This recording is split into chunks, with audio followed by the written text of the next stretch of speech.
হবিগঞ্জ শহরে শুরু হয়েছে পরিচ্ছন্নতা অভিযান।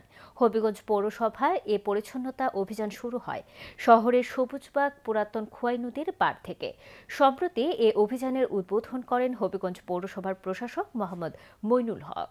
উদ্বোধনী সভায় বিশেষ অতিথি হিসেবে বক্তব্য রাখেন বাংলাদেশ পরিবেশ আন্দোলন বাপার হবিগঞ্জ সভাপতি প্রফেসর ইকরামুল ওয়াদুদ, হবিগঞ্জ প্রেস ক্লাবের প্রতিষ্ঠাতা সভাপতি advocate Mansur Uddin Ahmed Iqbal, Khowai river water keeper Tofazzal Sohel, রাজনৈতিক ও সামাজিক সংগঠক সৈয়দ মুশফিক আহমেদ প্রমুখ। প্রশাসক বলেন, পুরাতন খোয়াই নদীর অবৈধ দখলদারদের তালিকা তৈরি করা হবে। যারা অবৈধভাবে দখল করে আছেন তাদেরকে উচ্ছেদের আওতায় নিয়ে এসে পুরাতন খোয়াই নদীর যে জৌলুস সেটা ফিরিয়ে আনা হবে। অনুষ্ঠান পরিচালনা করেন হবিগঞ্জ পৌরসভার পৌর নির্বাহী কর্মকর্তা মোহাম্মদ জাবেদ ইকবাল চৌধুরী। বক্তারা হবিগঞ্জ শহরকে পরিচ্ছন্ন রাখতে পৌরসভার কর্মসূচি অব্যাহত থাকবে বলে আশাবাদ ব্যক্ত করেন। পৌরসভার পরিচ্ছন্নতা কাজের পাশাপাশি পরিচ্ছন্ন পরিবেশ বজায় রাখতে তারা নাগরিকদেরকেও দায়িত্বশীল ও ইতিবাচক ভূমিকা রাখার আহ্বান জানান।